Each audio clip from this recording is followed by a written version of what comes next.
গ্রামের সহজ সরল পরিবেশে বেড়ে ওঠা নারী বিউটি বেগম। আইনের মারপ্যাচ সম্পর্কে তার নেই। মোস্তফা চাচাগো বাসা, এখানে কোনো ভাড়াটিয়া থাকে না। বিল্লাল, রাসেল, হারুন তারা একজনকে ধরে মারধর করে, এরকম কোনো ঘটনা শুনছেন? আমি তো শুনি না, দেখিও নেই। আমরা দোকানে বসে থাকি, বাইরে বসে থাকি, আমার লগে দেখা সাক্ষাৎ হইতো না, এই নামে তো এনের কোনো লোক নাই।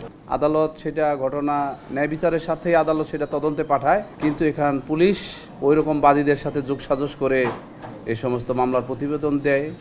তখন আদালত পুলিশের প্রতিবেদনের ভিত্তিতে এটা কগনিজেন্স নেওয়া যায়। এই সমস্ত ঘটনার সাথে যারা করে তাদের বিচার হওয়া উচিত। সাদিকুর রহমান, সময় সংবাদ, ঢাকা।